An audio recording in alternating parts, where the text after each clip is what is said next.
Hey, honey, Yes, Barry? let's get out of here. Where are we going? Where do we always go?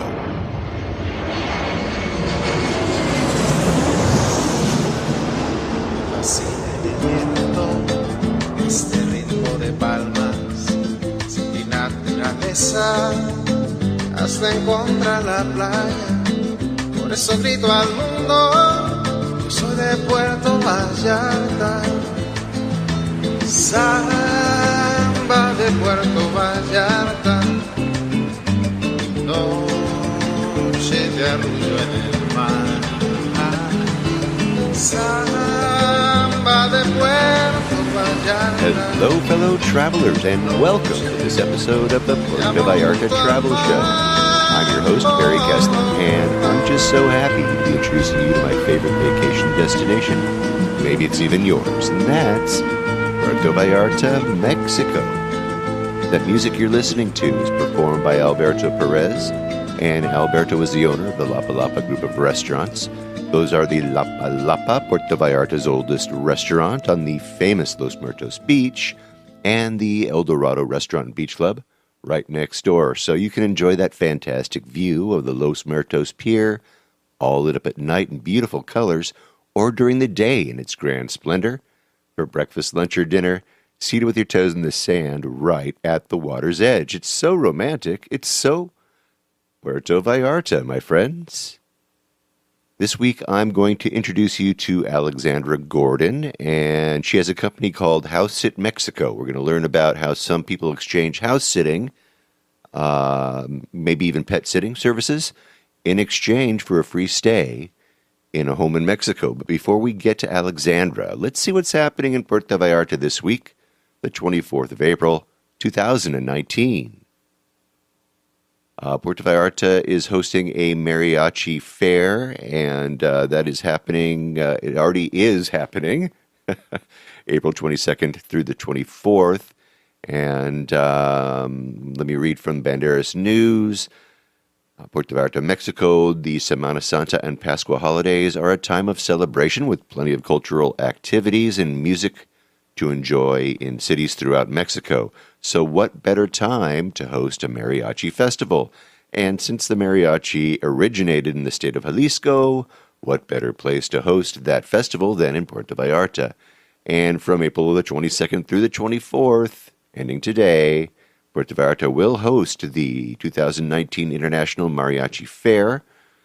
It's an event designed and organized to promote the tradition of mariachi and the Mexican culture on a local, national, and international level. There will be 4 mariachi galas. The first one will be held at the International Convention Center today, April 24th. Where awards will be given to the best mariachi musicians, and then afterwards a concert featuring the Mariachi Corona and Mariachi Estrella de Mexico groups will bring the Congress to a spectacular close. Then on the 25th, there's going to be a free concert with folkloric ballet on the Puerto Vallarta Malecon. And well, on the 26th and 27th, 8 of the best mariachi groups in the country are going to perform at Teatro Vallarta in a show called Yo Soy de Jalisco. I'm from Jalisco.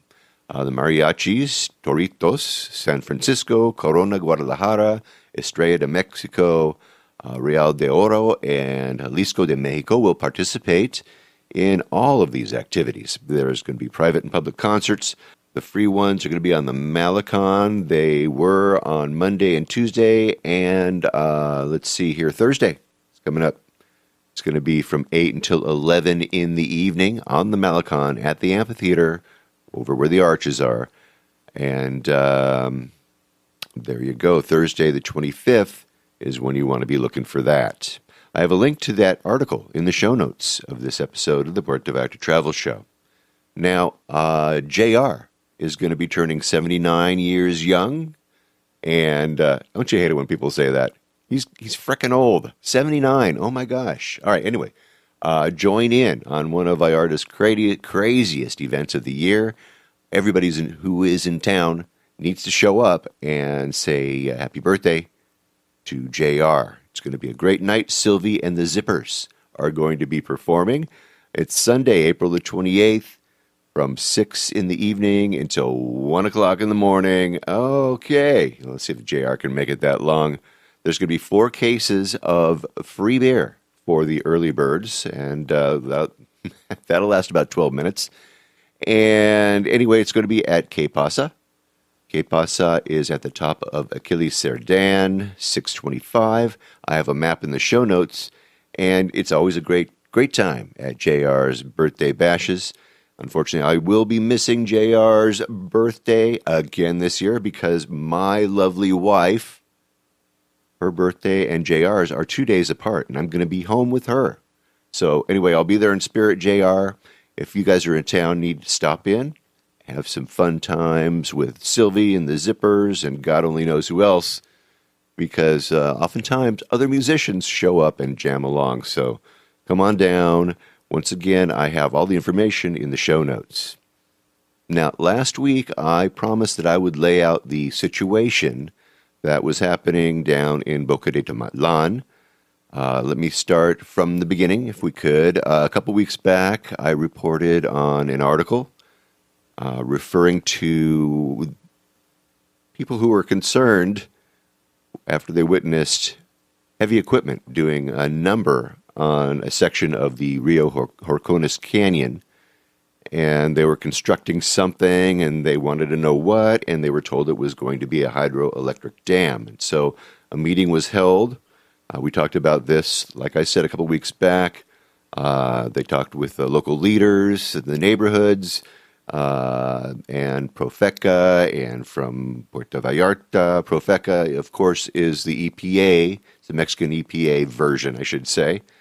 And then with this Grupo Hidroelectrica Generador, which is the group that was doing the construction of the dam or the destruction of the canyon, depending on which way you want to look at it. And the meeting was held, and it was discovered at the time that the company doing the work really had no permits, or at least sketchy ones, no environmental impact reports. There was no discussion with the residents downstream in Boca de Tomatlan about what was going to be happening. And for those of you who don't know where Boca de Tomatlan is, Boca is south of Puerto Vallarta. It's about 40 miles or so, 30 miles maybe, give or take.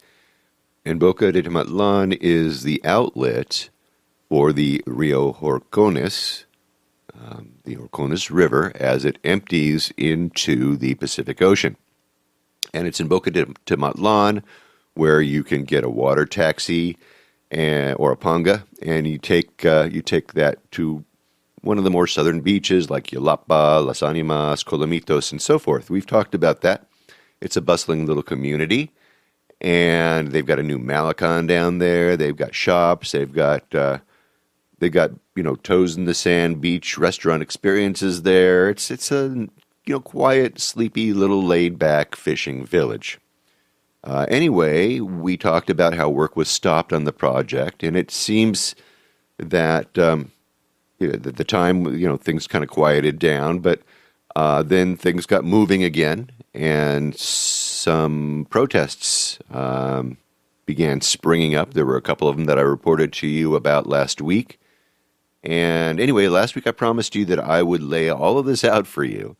So I have one of my friends down in Puerto Vallarta, in the Boca area, and I had her online to talk with her about the present situation. So let's go right now. She does say that things are changing a little bit. Things are happening. So anyway, I'm not going to tell you her name. We're going to keep her safe and anonymous. So anyway, let's go right now to that phone call in Mexico.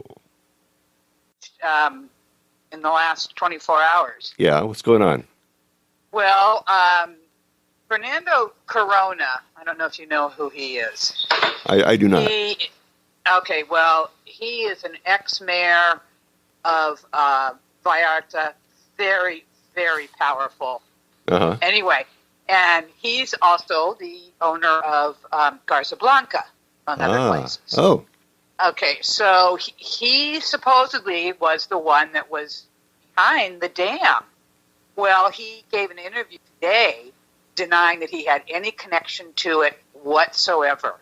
So that connection is, very. I don't know what's going on there. I mean, that is not to excuse him, of course, from a whole nother issue, which is how he has totally raped the hillside by Garza Blanca. They're going to build he's totally denuded the hillside. He's moving the carretera, the main road. He's putting in, I've heard $154 million US dollars into this whole new Garza Blanca development. And it's heartbreaking to drive by there. It's just what he's done. And God knows when we have any torrential rains this summer, what's going to happen. All that stuff's going to flow down into the rivers and whatever. Right. Anyway, so he has totally denied any connection to the dam. So I've been talking to some people, and I said, well, okay, then who is behind it? Well, the group which we knew was behind it before is a group called Grupo Hidro Generado or something. Anyway, hydroelectric dam, and they've built other dams before. So I was saying to my friend, I said, well, why? Who's paying them to build this dam? Right. And he said they're just doing it. It's a private company, and with the obvious goal, in my opinion, would be they're going to privatize that water and then sell it to Garza Blanca and all these other people. So the Ejido, the Boca Ejido kind of got sold out by the guy who was a young guy who's the head of the Ejido, who has sort of, nobody seems to be able to find him anymore. Uh-oh. He went ahead and made a deal with this Grupo Hidroelectrica, unbeknownst to the rest of the Ejido. Yeah. And so and that was one of the things when we had the protest, they were demanding that a guy who's the president of the Ejido show up, and he never showed up. So I don't know what's happening on that front, where he's gone or whatever, but the Ejido is definitely against it. Right. Because for obvious reasons. So, as I say, the whole picture has changed now that if Corona's telling the truth, So, but this group that is behind it, this hydroelectrical group, they built another dam and totally abandoned it. Promised that there would be in Cabo Corrientes, promised that there would be, it would provide jobs, blah blah blah, and it's been totally abandoned now. So I guess they keep claiming that they have all their permissions, but that nobody's shown anything yet. Yeah. And I don't understand why that meeting that was so little publicized was between Prisi, who is the mayor of Tuito, and by de facto is president of Cabo Corrientes, the municipality. Uh-huh. And it was he and this guy Jose Ayala, who is in charge of who's from the Grupo, and it was for him to explain to the people from Boca what the plan was. And I was so frustrated. I was just in the audience, but I was so frustrated because none of the people from Boca asked for, the guy claims, okay, yes, we have, they didn't have the permits when we started the initial demonstrations, but all of a sudden now he has them. Yeah. None of them asked to see the permits, to see copies. It's just, I was so frustrated. But anyway, not my, So to be clear though, it sounds like, okay, so where are they indeed going to be siphoning water off and moving it somewhere? They're moving the water. The initial claim was that they were doing it. There's a small little community that's just south of Boca called El Polvorin, and they already have electricity. It's a very small community, but this Grupo says, well, we're going to improve the electricity for them. Uh-huh, Okay. So yes, they will siphon it off, and they'll put a pipe that will run along the highway. First of all, the dam will be at the height of the highway, of the road. Yes. So what's going to happen when we have torrential rains? The road's going to get flooded. That's the only road, heading south between here and Panama. Right.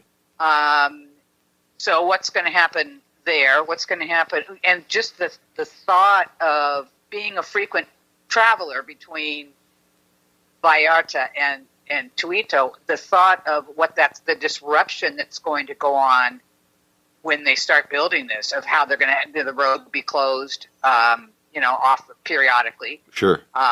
It'll be an absolute nightmare. Wow. But yeah, they will divert it. The pipe is going to be a meter in diameter. Okay. That's a big pipe. That's a big pipe. Yeah, and then of course, how long will it be until it gets all graffitied up? Right. And what happens when there's an accident on the road, and if that pipe gets damaged, just the whole thought of it. But I think what's behind it, in my opinion, is, and I'm certainly not an expert, is that this Grupo, once they do it, then they own that water. They're privatized. They can privatize that water. So then they can, as I said before, turn around and sell it to whoever they want. Okay, so that water that's being piped, it's being taken from the river, right? There's a dam. Then the water which is being siphoned off is being moved somewhere. They'll dump it. They'll dump it right back, supposedly back in at Boca.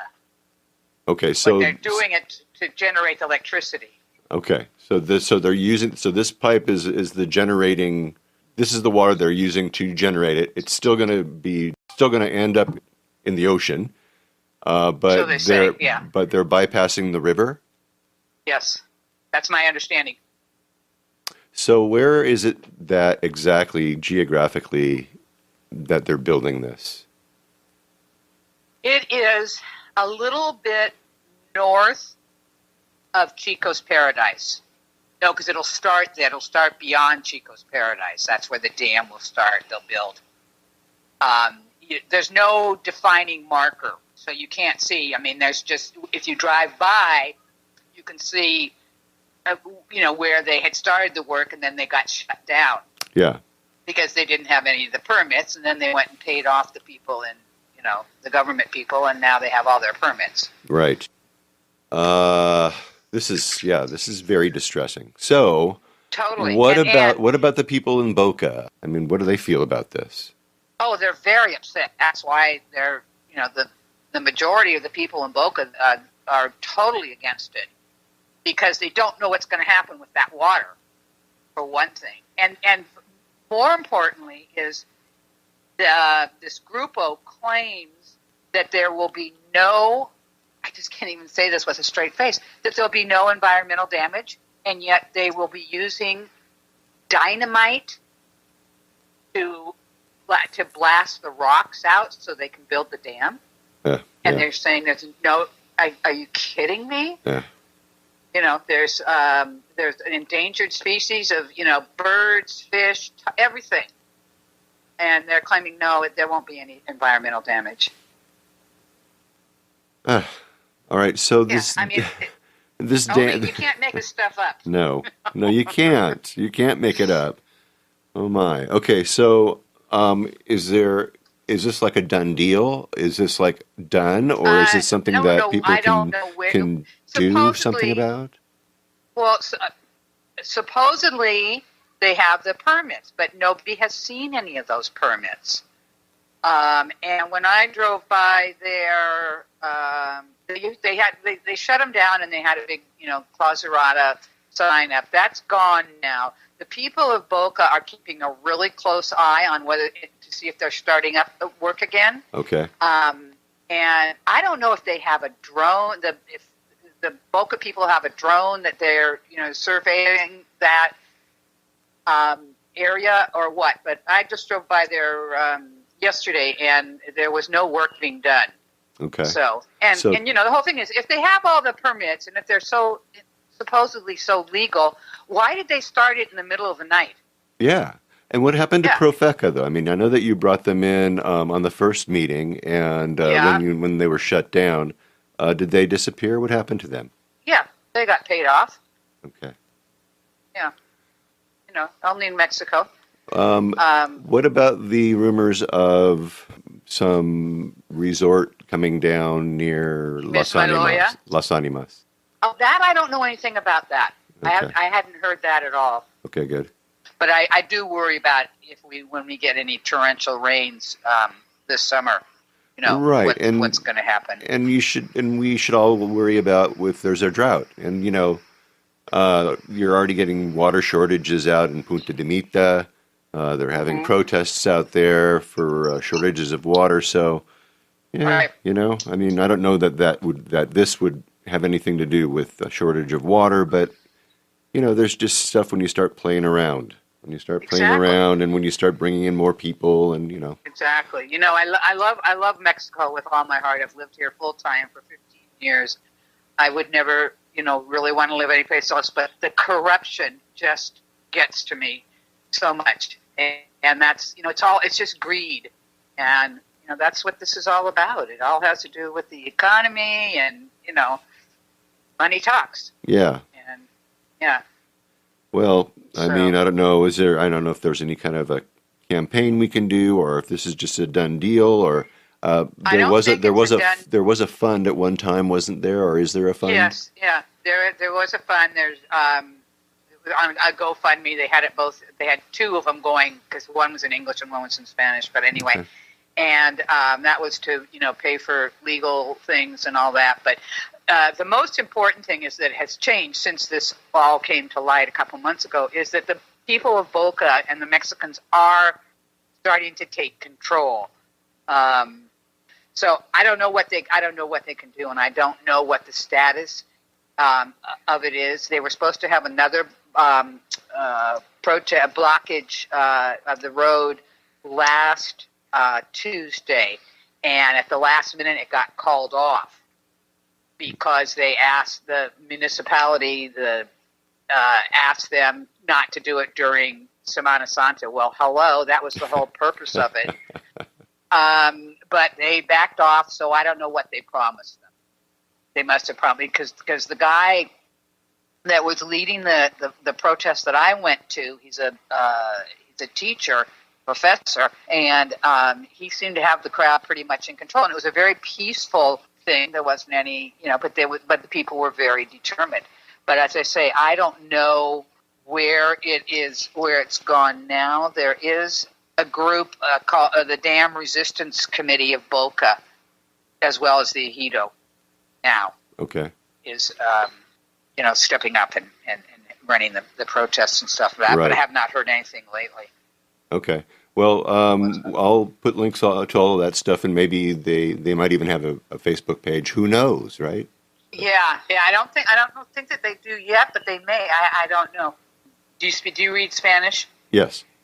Okay. Well, have you ever heard of AZ, like zebra? Yeah, sure. TCS. Yes, of course. Okay, that's where the interview with Corona came in. Oh, today. Okay. All right. Well, then I'll link that up in the show notes for this episode, so we can at least have a look at that. Yeah. Okay. He totally denied involvement. He said, "I don't know anything about the project. I have nothing to do with it." Blah blah blah. So interesting. I don't know. Oh well, exactly. Who knows? Stay tuned. Yeah, exactly. Things are changing. Well, exactly. I want to thank you for coming, on and talking with me. I really appreciate it because it's a big deal, and it's a huge deal. Yeah. And I think we've been successful, even if we get defeated. At least we've been successful so far in raising awareness. The people of Boca didn't even know that they were being sold out. Yeah.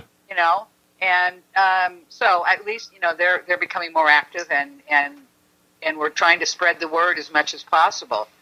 We'll see. Yeah, we sure will. Well, yeah. Hey, thanks again. Okay, right. You're welcome. All right. Okay, thank you so much, for coming on the phone and talking with us. What an interesting situation, folks. Now we're going to need to keep our eyes out, see what happens next, what takes place on both sides. I have links to that AZ Noticias article that we talked about. It's in Spanish, but you can get it through Google Translate. You can see what's going on there. Anyway, that article where the ex-mayor of Vallarta and the owner of the Garza Blanca resort says that I know nothing. Well, there you go. I've got a link to that. You can read that. Also, there's another article regarding the hydroelectric company and an interview with them as well. I have links to both of those in the show notes. If you really want to read up on those and catch up on that, it's important that we protect our environment, right? All right, enough of this bad news. Sorry about that. Let's get on with the interview because this is going to be really interesting. I don't know. I don't know if you guys have ever had this kind of notion or feeling, but have you ever thought that you wanted to spend some time in another part of the world, and live like a local in that part of the world, in a faraway place, in a home, in a faraway neighborhood, faraway neighbors, even farther away from your own relatives? Have you imagined what that might be like? What that would actually be like to live in a different place? Well, I have, and I'm pretty sure if I have, most of you have too. But let's just take that idea just a little step further. Let's say that you can do all of this for free. Well, okay, for the price of an airplane ticket, okay, and of course you have to pay for your own food and your own transportation for the most part, but we're talking about a free place to stay. Yes, but of course in exchange for something of value to the homeowner, then that could be something like taking care of Fido, or a couple of Fidos, or of the putty cat, or a couple of putty cats, or just taking care of the house and making sure that it doesn't go into disarray, being there, and the security of having someone on your property while you're away. These are the things that you would give in exchange for that free stay. Now let's take that even further. Let's say that faraway place isn't really that far away. Let's just say that is Mexico. What if you could sample different parts of Mexico and check out the area for maybe possible future location, place to hang out, hang your sombrero and maybe do a little Mexican retirement in the future. Maybe you want to, feel out the country and see what different parts of it are like. Maybe you are a digital nomad. We've talked about digital nomads before. You're moving from place to place to place. Anywhere in the world is your home. You perform your daily tasks from a foreign land with no roots and no need to have real roots of your own. Maybe you're curious and you just want to see what the expat lifestyle would be like, but you just don't want to go all out, or all in, I should say. Well, there are opportunities out there for you, and especially if you love animals. Today, I'm going to introduce you to a matchmaker of sorts. Her name is Alexandra Gordon, and she's the owner of the website House Sit Mexico. And House Sit Mexico is a site dedicated to matching up homeowners in Mexico who need someone to watch over their home and perhaps their pets and care for the place while the homeowner is away. And in exchange for their services, the sitter stays for free. Now, does that sound interesting? It is. There are many sites out there, such as House Sit Mexico, serving other parts of the world. There's bloggers actually online who write about the house sitting lifestyle, about how to land a good house sitting job, about keeping from actually becoming a slave to a homeowner. Like when the work that you're given to perform for the homeowner becomes more work than the sitter is willing to take on. Now, I'm going to get to some of the most frequently asked questions on the House Sit Mexico website. But I think first we ought to meet Alexandra right now. So let's go via Skype call to Lake Chapala, Jalisco, Mexico, and let's meet the matchmaker of Mexico, Alexandra Gordon of HouseSitMexico.com. Alex, thanks for coming on the show. My pleasure. Tell us a little bit about yourself. Where are you from, and how'd you end up in Mexico? Well, I grew up in Southern California and went to college at UCLA, lived up in Northern California, and made my way east with my husband-to-be. Living in Southern California, however, is Mexico's back door. You know, it's easy to get to Mexico. When I was in college, I used to refer to going to Ensenada as my $40 weekend. You could go down to Ensenada, have a night at Husong's in the early 70s, mid 70s, and have a lobster on the beach in the morning before you headed home. Yeah. So, yeah, that was fun. I should say so. So how'd you make it back to Mexico? We had thought about living in Mexico for years. It's been decades. I think it was in the mid 80s that we started subscribing to publications like International Living, which whatever anybody thinks about the publication, you know, talked about moving to Mexico. And we had it on our minds. And since the age of 18, I've personally traveled a lot in Mexico. And then my husband and I made a number of trips. We also tried Ecuador, we tried Costa Rica, but nothing really had the same charm. Our hearts were really in Mexico. So we decided to retire a little early, pushed out by the events of 2008 and 2009 with the financial crisis. We just said, you know, it's an option, you know, that we could go down to Mexico instead and just do it earlier. So that's what we did. Wow. So where did you go when you went to Mexico? Well, years before, when we had been in San Miguel one time, I asked our driver, you know, San Miguel is perfectly lovely. However, gosh, I'd really love to find a place like San Miguel the way that it was 40 years ago. And so he wrote down the name of a town, Pátzcuaro, which is in Michoacán. And I kept that slip of paper. And when we started seriously thinking about moving down to Mexico to live, we went to Pátzcuaro and checked it out. And as much as I had traveled around Mexico, I had never been there. I'd actually never been in the state of Michoacán. So we went down there and we encountered an opportunity to house sit long term. And so began my experience for the first time then as for being a house sitter. Ah, wow. Okay, so tell us about this town that you stayed in. How long were you there? Well, we in Pátzcuaro, we lived for just about 1 year, and that was a wonderful experience. We really enjoyed it. But we used house sitting to try out different areas, and we wanted to do that. That was by design.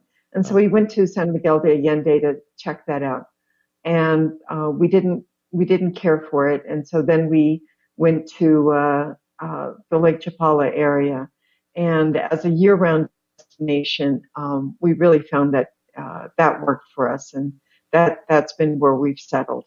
Ah, very good. Have you ever wandered to Puerto Vallarta? Well, a really wonderful experience that I had the summer I was 18 years old was to go four-wheel driving down the length of Baja. I don't know if it was an average of 15 miles an hour, but that was the typical speed. And this was 1972. You really are out in the middle of nowhere, and it's so beautiful, and you see the countryside evolve. It was really a formative experience. Yeah. And on that trip, once we got down to La Paz, we took the overnight ferry to the mainland. The that ferry still operates on the same route, and it takes from La Paz to Mazatlan. Once we got to Mazatlan, we drove down to Puerto Vallarta. And so that was 1972, and it was a very different Puerto Vallarta from what exists today. Yeah. But I really fell in love with it. We also went down to Mismaloya, Mm-hmm. which is just south of Puerto Vallarta, which, remains a favorite place of mine. Yeah. Love Miss Maloya. All right. So, Yeah. so you, let's talk a little bit. Obviously, you used to house sit, and now you have a house sitting company called House Sit Mexico. That's right. So tell us a little bit about House Sit Mexico. Well, sure. As I said, we had initially house sat in 3 different places around Mexico before we decided where we would stay. And that really worked for me. I really saw what a really fabulous experience that was. I made really good friends wherever we were for a long period of time. Back then, in 2009, I joined a little teeny tiny website called House at Mexico, same name. It was a homemade site. It didn't have a lot of features. They didn't advertise. It wasn't very sophisticated.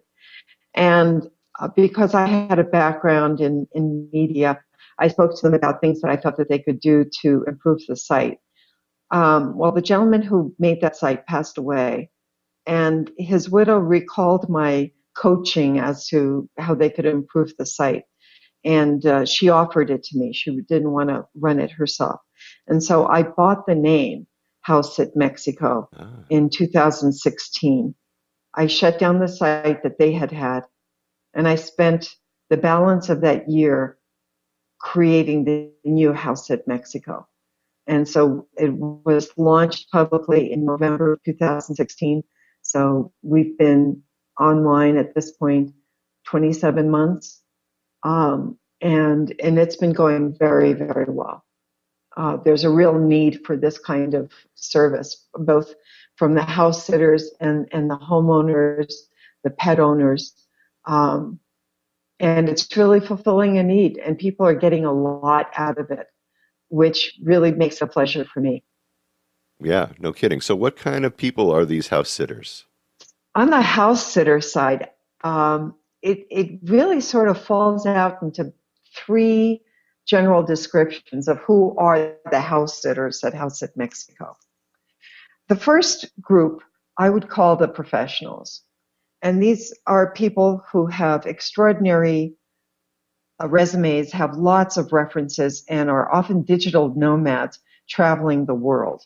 Because house sitting is really an international phenomenon. There are many house sitting websites that operate on an international basis or geographic, like one called Nomador. It comes out of France and concentrates more on Europe, for example. But House at Mexico is the only house sitting platform that serves just Mexico. So those digital nomads I refer to, they may be members of multiple house sitting websites. They may have been in Indonesia before they come to Mexico. But they're highly, highly experienced. And there's a culture of a very high bar of expectation of what a good job they're going to do. Mm-hmm. So that's sort of, that is my first group, and that's about 1/3 of the people. And then another 1/3 of the people are people such as my husband and I were when we first came to Mexico, people who are thinking about moving to Mexico and use House at Mexico as a way to authentically experience what it's like to live in Mexico. And they may have less experience as house sitters, but they may have 30 plus years experience as a homeowner, and lots of experience, especially like as pet owners or whatever. Mm-hmm. They may have lifetimes of experience with given pets. So that's a combination. One very highly experienced group as house sitters, another group that's interested in moving to Mexico, and the third group is sort of a surprise to me that it's been so popular for homeowners in Mexico to also join as house sitters Oh, and use the site to find a house sitter for their home as they accept a house sitting assignment in a different part of Mexico. oh, well, that's interesting. I've never really thought about that, but yeah, I mean, there is that going on too. Interesting. Um, Yeah, and they bring a lot of Mexico savviness to the position, and it's almost like a house trade without trading your house. yeah, yeah, I'm sure that's an easier house sit. Um, so these people that are the professional ones, the nomads, Right. the people like you that are looking to discover different parts of Mexico, you really almost have to be ready to go at a moment's notice, right? Because I guess on your website, the way it works is you know, every time you get a listing, I guess you would call it a listing, right? What would you call that? Right. I do call them listings. Okay, so you get a listing, a homeowner calls you or gets in touch with you, and all that stuff. These people are like they're ready to go, right? I mean, they're Well, house sitters will apply for an assignment, a listing, that appeals to them. And that listing might be for a house that's a year from now. Typically, the longer the house sitting period, the earlier it might be listed, okay. so as people could fit it into their schedules. But I mean, typically, there's like a correlation. A shorter house sit, even like a weekend, a long weekend, a week, 2 weeks, that might be listed less than a month in advance, Yeah, or it could be 6 weeks, 8 weeks in advance. But if somebody needs a house sitter for the entire summer, I suggest that they list it as much as a year in advance, because particularly there are certain people that look for longer house sits, and if they're looking for a longer house sit, it helps a lot to fit it into their lives to get it booked as early as possible. sure. But because we have a mix of different types of interests and needs, we can fill those last minute house sits, those short term house sits, and we can fill those longer term house sits as well. Um, if the location is like a really good location, I mean, I'm sure there are some locations that are more popular than others. Um, Well, what? Puerto Vallarta is very popular, of course, Yeah, and that entire Banderas Bay area is a very popular place. We often have house sits for the entire summer. We just filled one in Lo de Marcos, for example, hmm, north of Puerto Vallarta. So that entire coast requires house sitting by people who are year round and people who want a house sitter to come for a few months in the off season. yeah, But an interesting thing was sort of pointed out to me. Somebody was talking about their advice for people who want to move to Mexico is not just to come to a place in the peak tourist season. See what it's like during the various times of the year. right. That way, before you sign an expensive lease or purchase a place, you really have a really good perspective and personal experience. Right, exactly. All right, so these people that are looking for house sitters, and I understand, like for example, in Puerto Vallarta in the off season, people try to get out just because the weather is so cruddy. It's so hot and humid, Right. and so I understand that you probably do get a lot of openings during those periods of time. Um, are they are those mostly for house sitting strictly, or is there a pet involved? For those summer long house sits, it is very common for them to be without a pet because the homeowner would take the pet with them for such a long period of time. Unless they didn't like the But, pet, no, I'm kidding. well, people have different circumstances. Maybe the homeowner has to do a lot of traveling during that period of time, so it goes both ways. Right. A long house sit at the beach can be with a pet and it can be without a pet. We also have, there's one right now on the website that is about an hour away from Puerto Vallarta, and it's actually a ranch sit. Wow. So those are really interesting experiences, also, and it's not off grid. I mean, they have electricity Uh-huh. and all the conveniences. Wow. So, all right. Okay, you're ranch sitting. Ranches usually have lots of animals. When is it? Mhm. When does? Well, let's talk about this. Obviously, you get together the sitter and the listing, right? Get these people. Uh-huh. Do they actually communicate with one another, and are they allowed basically to feel each other out to see whether or not they're a match? What Well, happens there? let me describe how it works. Okay, good. People join either as house sitters or homeowners, and if someone has a home in Mexico, they can also join as a house sitter also. So people become members. It costs $79 US a year to join House at Mexico, and then you can use it as much as you wish during that period of time. Hmm. House sitters fill out something we refer to as their profile. They put up a photograph of themselves. They can put up as many photographs as they want. Actually, they have a gallery area. And the profile really serves as a resume. It's an introduction that the homeowner can see. And besides the photographs, a little background information, there are two different ways to enter their references. And we ask that all references be verifiable. I actually recommend to our homeowner members to pick up the phone and literally call at least one reference. And I refer to it as the best 5 minutes you can spend, because hearing hearing a voice on the other end, you can make this a FaceTime call or a Skype call also.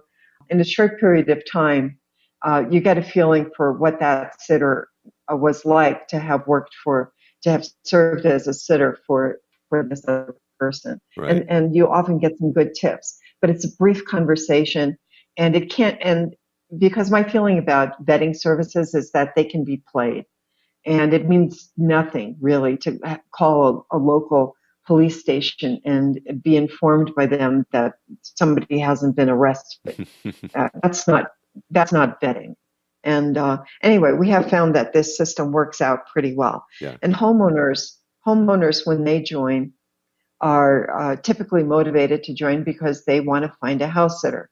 And so while they have the choice to contact every single one of our 300 plus house sitters through private messaging, in-system messaging, similar to what you find on Facebook, for example, Hmm. you're not communicating, you're not giving away your direct contact information, your full name, your address. None of that is communicated. But what the homeowner can do, if they wish, is contact any one of the sitters, see their profile, etc. But that's really a cumbersome and inefficient way to try to find a house sitter. Even though we have filtered searches, they can search for sitters located in various areas. None of that works as well as creating an online listing, putting your assignment online. And so we make that pretty simple. There's a form that they fill out. The trickiest part is including some photographs of your home. It's extremely straightforward.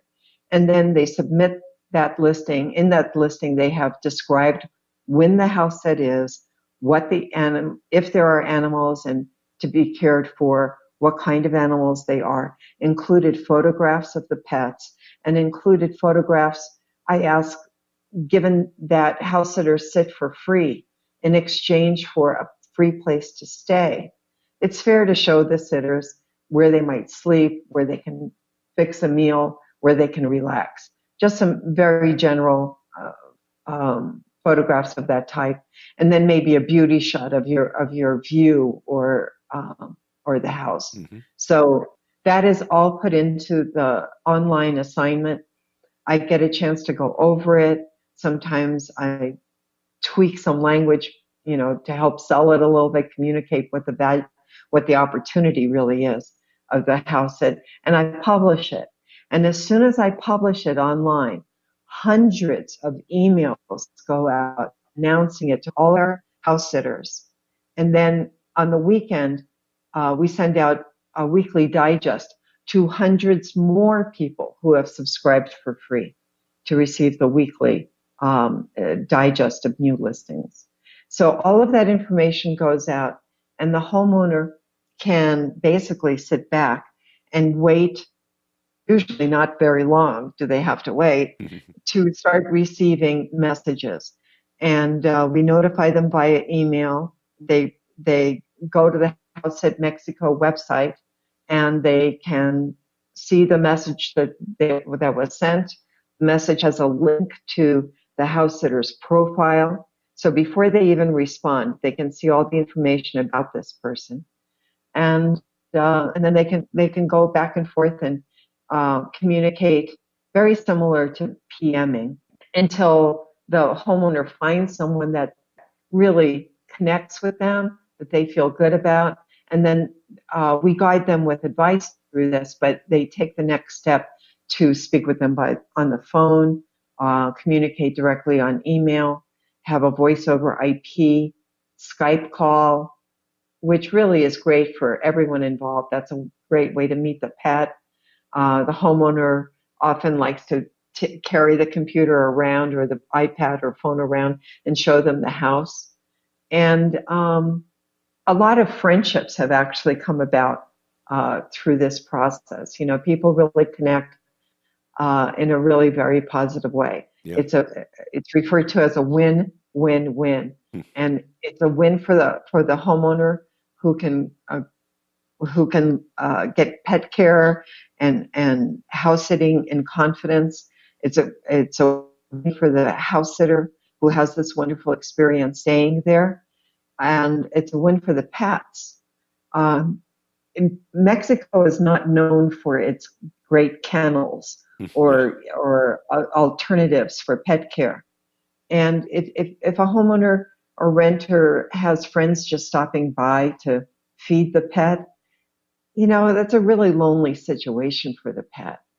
So by bringing the people together for this person-to-person exchange, it's a no-cash exchange situation. There's a lot of good that comes from it, and I get a lot of great feedback. I bet you do. It's a great service. Okay, so how do people prepare? How do people prepare to get ready to go? To dive into house sitting, I think that the first step really is to join the website, which is often referred to as a house sitting platform. Mm-hmm. Once you become a member, you're getting information, you're seeing what's available, you're learning how it works. There's a lot of information there, and there's a lot of information in articles generally about house sitting on the internet as well. I think that the first thing that I'd like someone new to house sitting to understand is that this is a responsible undertaking. Yeah.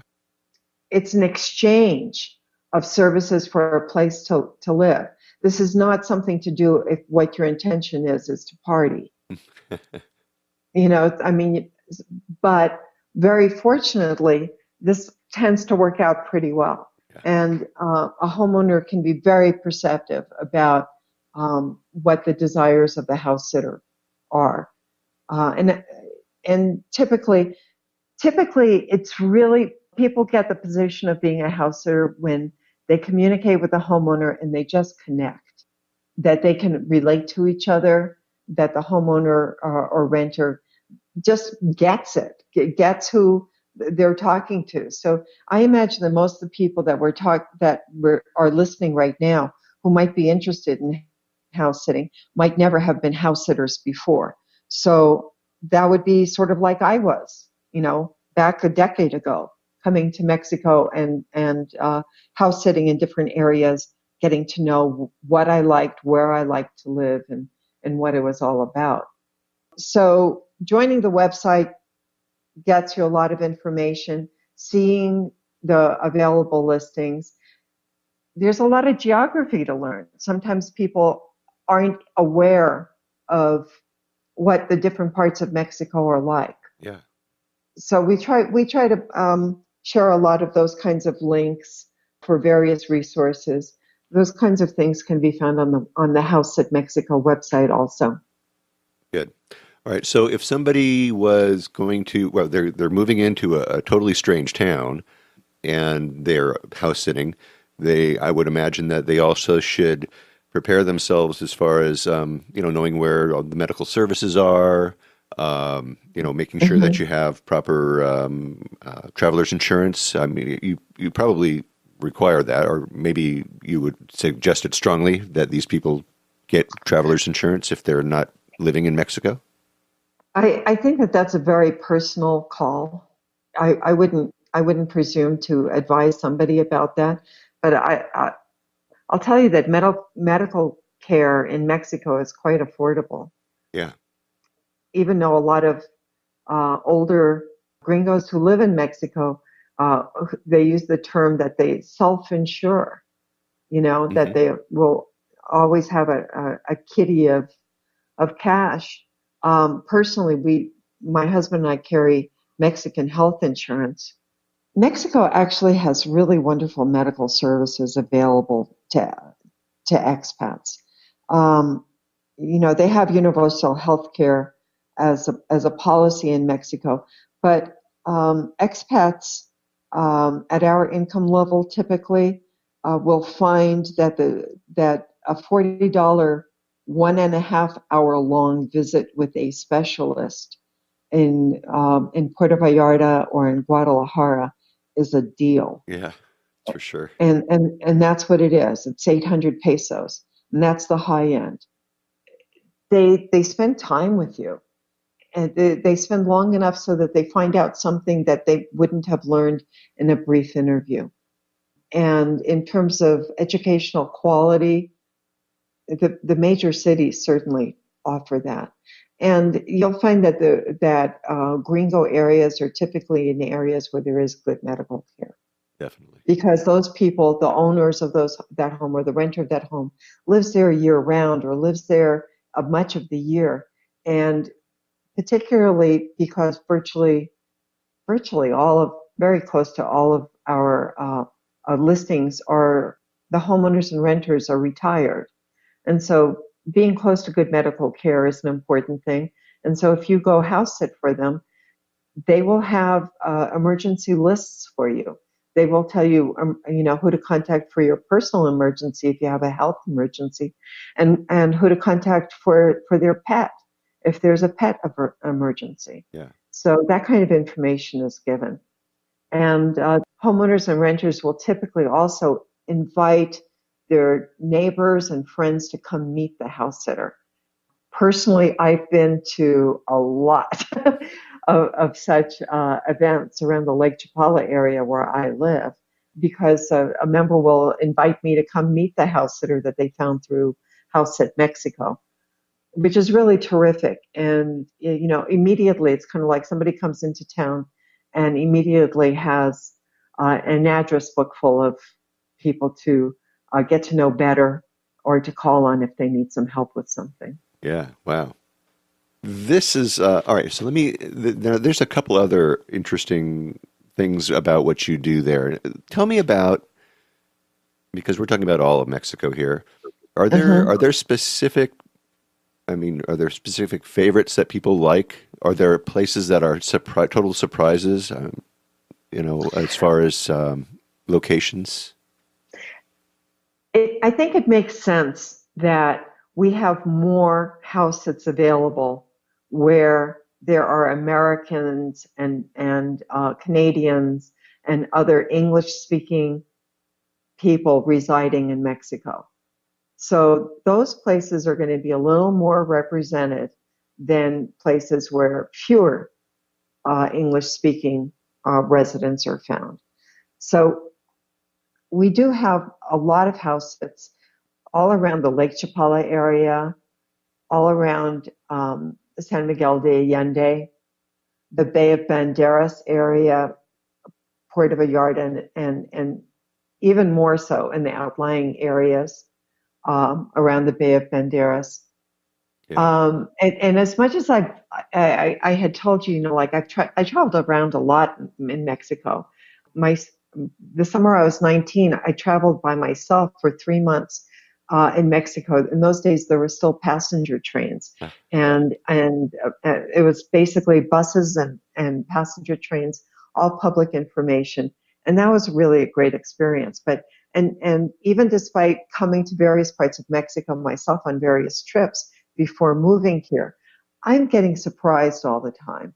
I had no idea that a place called Tepoztlan is like the New Age capital of Mexico.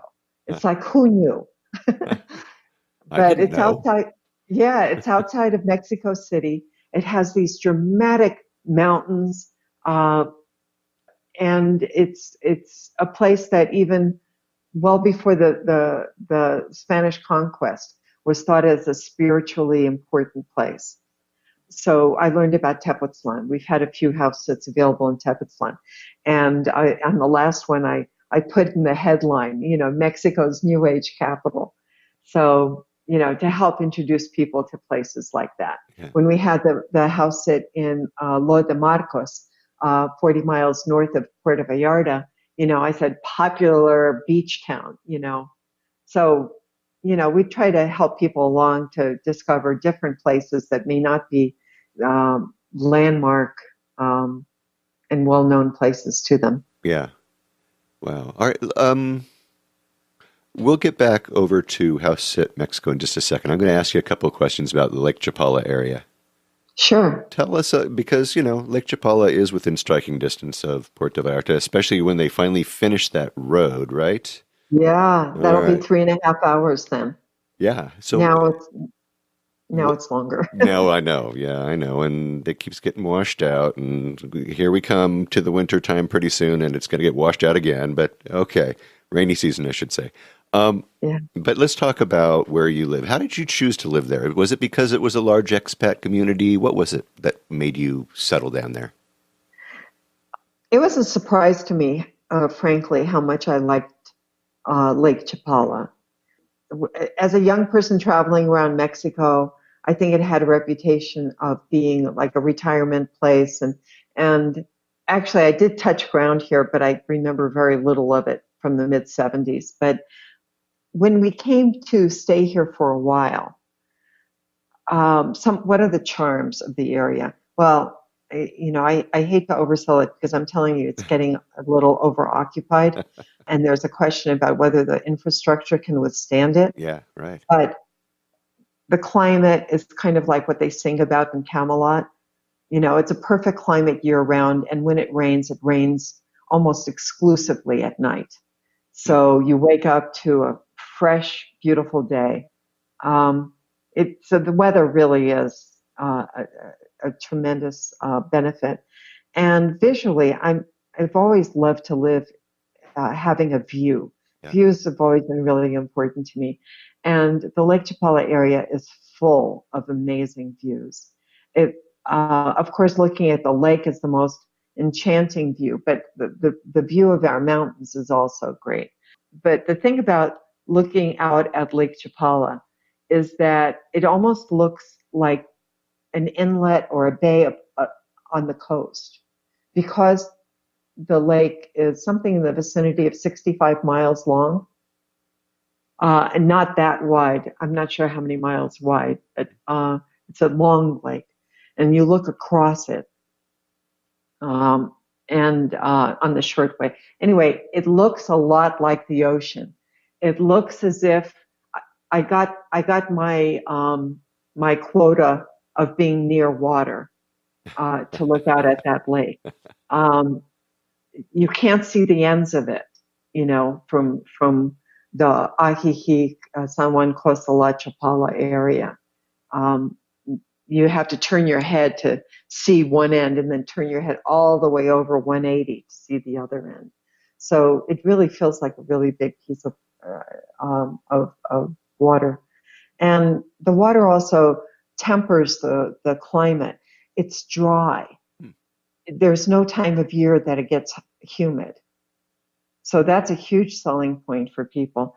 And then the fact that Guadalajara is 1 hour away, you have absolute world-class, top-tier hospitals and medical care there. Yeah. And you're close to, since you're there, you're close to all that great shopping in Guadalajara too. So if you were going to suggest, like, let's say I wanted to go to Lake Chapala and I wanted to spend a week there, what would you say I do? Well, I'd suggest that on Sunday, you make it over to the Chapala Malecon. Malecon is a boardwalk, and they have a lovely wharf area. They have a lot of restaurants there. You'll see strolling musicians. You'll see families, a lot of children playing. It's really a very common and very popular thing to take that walk. Yeah.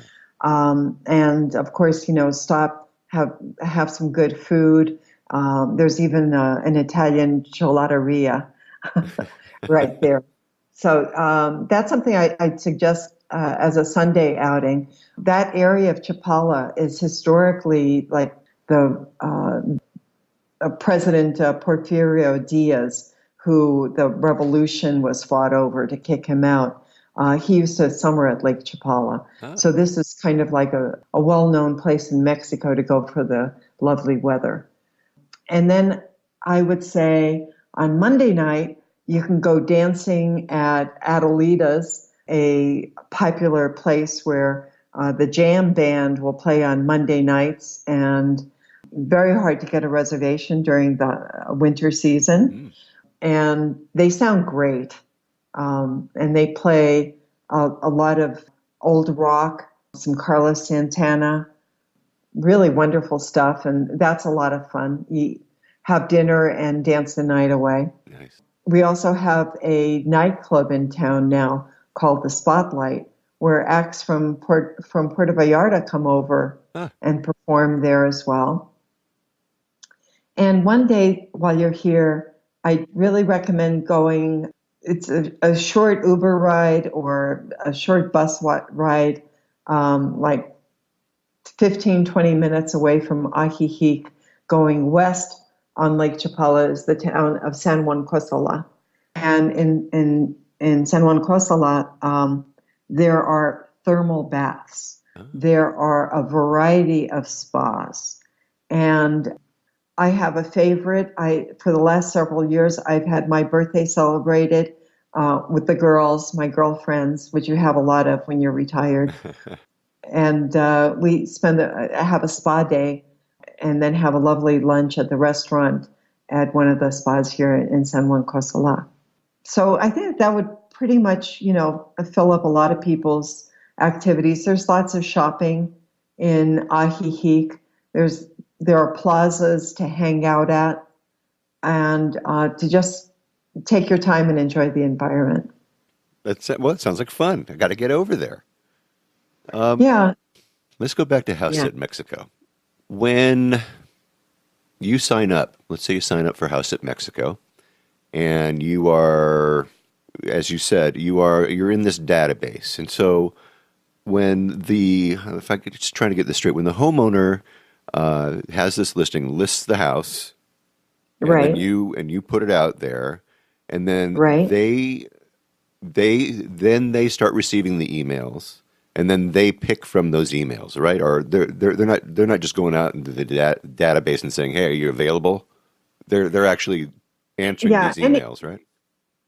We have photographs of everybody and the profiles that a member who is logged in can see, but the general public cannot see the details on about any one of our sitters. That's private. But anybody that's curious about this, I'd say go to houseatmexico.com and click on Find a Sitter. What you'll see is page after page after page of photographs of people with a little blurb that they wrote about each other, about themselves, a little blurb that they wrote about themselves. And when you actually see the people, that demystifies the process a lot, because you see real people. You see people that you might like. You see people who look a lot like you or your friends. And so that's kind of like helpful just to kind of get the feel of it. Yeah.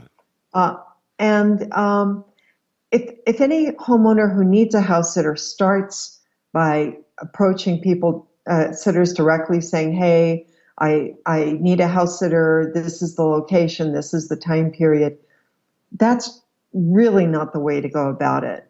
They'll quickly come around to realizing that by creating a listing, writing up, describing the assignment, what is necessary, etc., and including some photographs, using the website to put that out on the website, when sitters receive their, what we refer to as a flash update, they instantly get an email that shows them the house set and the basic details. They can click on that email and go directly to a full description of it.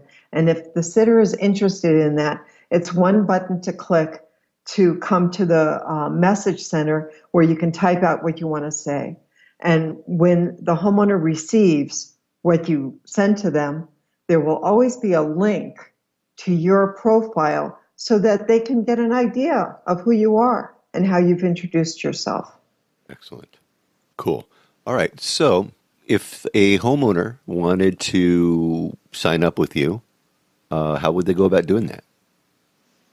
Well, anybody is welcome to, whether you're interested in being a house sitter or interested in using House Sit Mexico to find a house sitter, you become a member.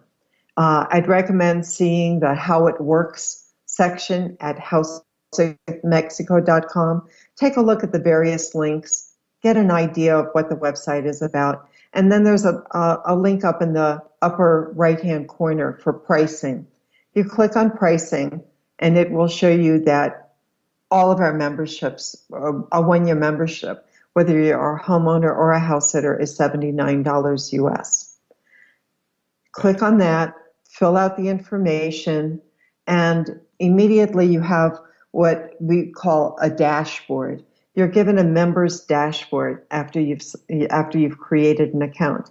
And in the dashboard, you'll see sections for creating your house sit assignment, creating your listing, and house sitters would have a similar section for creating their profile.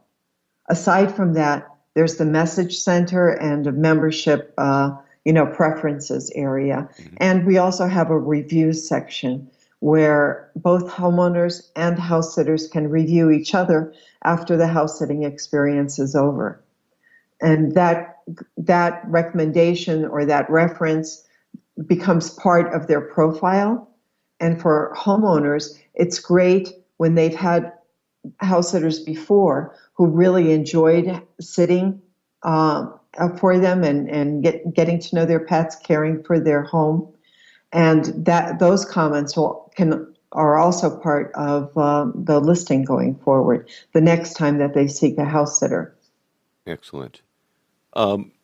So how does someone who is going to be the sitter make sure that they like the homeowner?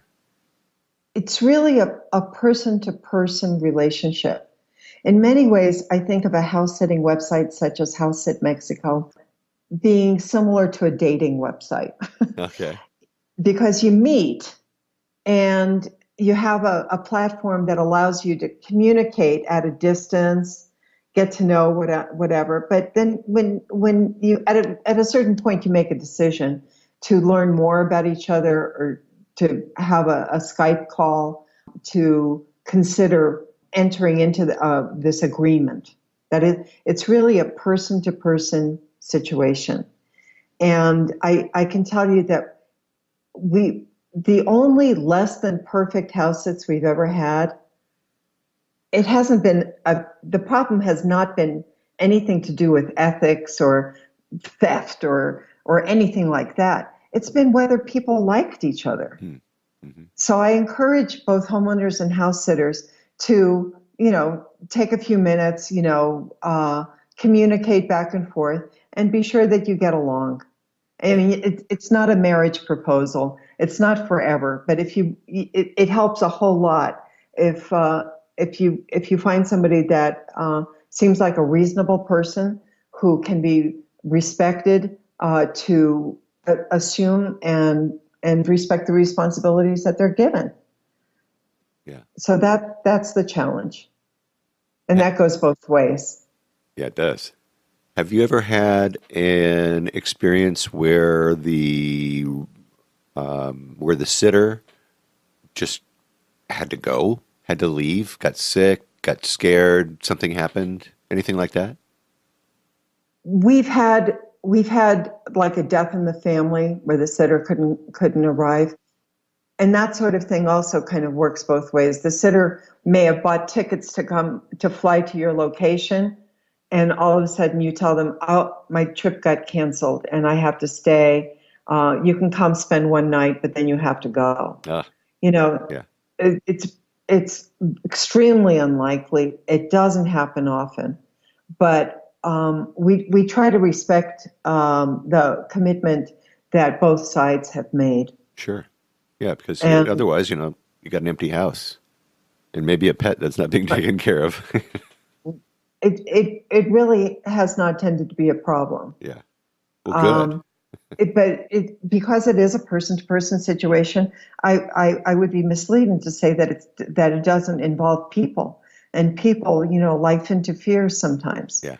But seriously, it does have to be a very, very serious situation, and we have not had that come up very much at all. Okay, good. Yeah, because I'm sure that's a nightmare for you guys if something like that were to happen. Okay, so before we go, let's talk a little bit about Puerto Vallarta because you're neighbors of Puerto Vallarta, and of course you Right. came here in what 74? Did you say 74? 72. 72? Oh my God. Okay. Do you Yeah, have any? somewhere I was 18. Oh my. Do you have any? You have any memories or any kind of things you might be able to share with us about Vallarta? Well, I often go to restaurants in Puerto Vallarta hoping to find something with the name Vuelve a la Vida in it. Because in the 70s, back when seafood really was caught fresh and not frozen at sea, and Puerto Vallarta had like the best of every kind of seafood you could imagine. It was incredibly wonderful place for fresh seafood. And it still is in many places, but it's different. Back in those days, virtually every restaurant would have a Vuelve a la Vida cocktail, a platter, a ceviche, every kind of dish. And Vuelve a la Vida was the return to life, which is what that phrase means. And it would just be just a wonderful feast of seafood. Wow. And that's a really dear memory of mine. And I was surprised that it should die out because I don't see it anymore. Interesting. Yeah. Yeah. Well, I mean, you get the big seafood platters. They're still there. Yeah, Mariscada. mariscada. But this is something different. Wow. Yeah, yeah. And it was so everywhere, ubiquitous that I was just really surprised that it died out. It just disappeared. It's weird. Yeah. But it's still a wonderful place to visit, and I love getting out of town. Some of my favorite memories are of Miss Maloya and Yalapa.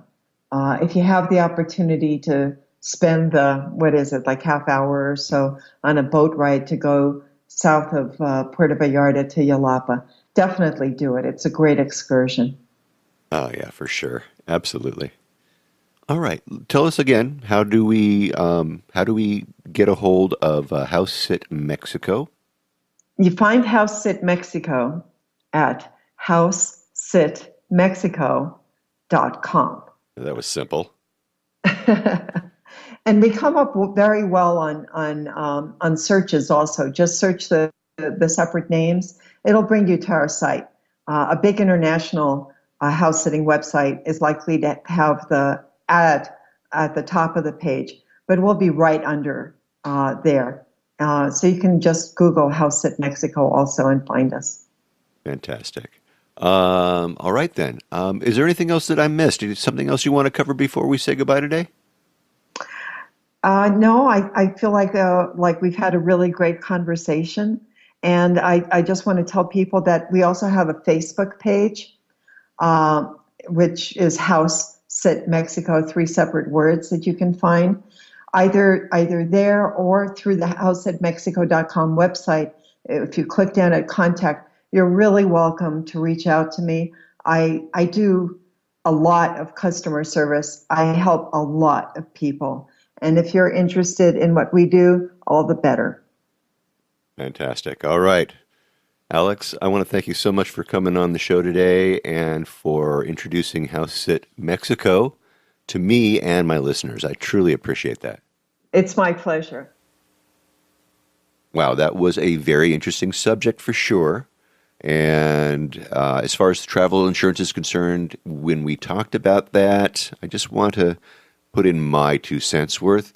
Alexandra really wouldn't commit on that, but I'm going to go out on a limb here. I'm going to suggest that if you are going to go down to Mexico and you're going to be doing some house sitting, that you should get yourself some traveler's insurance during your stay while you are house sitting. Okay? That's just my personal opinion. Now, we talked earlier about me going over the most frequently asked questions on her site. I suggest you go over to www.housesitmexico.com yourself and click on the FAQ link there, and there will be a whole bunch of questions that if she didn't answer them, they will be answered for you. Now, if you're thinking that this might be for you, Alex has allowed me to offer you your first year subscription to House Sit Mexico at a 15% discount. And if you go to PuertoVallartaTravelShow.com, go to this particular episode, and I will have a link in the show notes where you can go ahead and click through and register. If you go ahead and go right to their website at www.housesitmexico.com, when you register, just enter in the code PV15, P as in Puerto, V as in Vallarta, 15 as in 15%, when you sign up, and you will get that 15% discount. I also have a link to that in the show notes, like I said. And if you want me to send you the link, just email me from the website, and I'll send you the link for that discount. Just remember, of course, to type in PV15 in the promotion code for the discount and save on your first year's subscription from the $79, save 15% off of that.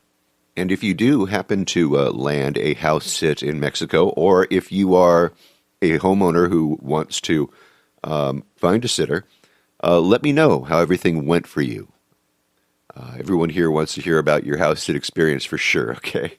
Anyway, I have links and I have pictures in the show notes, and I want to thank Alexandra for coming on the show and for giving you guys a discount. Appreciate that. Okay, that should do it for this week. Next week, stay tuned for more on-the-ground reports from Puerto Vallarta, Mexico, with travel tips, great restaurant and excursion ideas, and more. But until then, remember, this is an interactive show where I depend on your questions and your suggestions about all things Puerto Vallarta. If you think of something that I should be talking about, please reach out to me by clicking on the Contact Us tab and sending us your message. And by the way, I want to thank those of you who have sent me emails over the last few weeks. Those of you who I haven't gotten back to, I will be reading them and I'll be getting to you. And just remember that if you are considering booking any tour while you're here in Puerto Vallarta, you must go to vallartainfo.com. That's JR's website, and reserve your tour through him right from his website. Remember, this is a value for value proposition, my friends. His experience and on-the-ground knowledge of everything Puerto Vallarta in exchange for your making a purchase of a tour that you would do anyway. You're just doing it through him as a way of saying, thanks. Thanks, JR, for being our guide. It costs no more than if you were going to use someone else. So just do it, really. And when you do take one of those tours, email me about your experiences. Maybe you could come on board and share with others what you liked or didn't like about the tour. Again, contact me by clicking on the Contact Us tab and sending off a message. And don't forget, he's got his maps, his DIY tours, his revitalized happy hour board, and more. And I have links to all of those in my show notes. Now, once again, if you like this podcast, please take the time and subscribe and give me a good review on iTunes if you would. That way we can get the word out to more and more people about the magic of this place, Puerto Vallarta, Mexico. And remember, I made it easy for you to do just that with each episode I create. If you haven't been to my website, you really need to have a look there. I have links to the places we talk about. I have interesting pictures and more right there in the blog posts and in the show notes for each episode that I create. So check them out for sure if you haven't already. All right? All right. Thank you. Thanks to my buddy in Boca de Matlan. Thanks for filling us in on the goings-on with that darn dam. And all of you, stay tuned for updates on the situation as time progresses. And thank you to Alexandra Gordon from housesitmexico.com. Sign up for your next assignment south of the border. And then really, come on, tell us all about it. And don't forget that 15% discount code, PV15. And hey, thanks to all of you for listening all the way through this episode of the Puerto Vallarta Travel Show. This is Barry Kessler, signing off with a wish for all of you to slow down, be kind, and live the Vallarta lifestyle. Nos vemos, amigos. De Puerto Vallarta, noche de arrullo en el mar, samba de Puerto Vallarta, noche de amor junto al mar.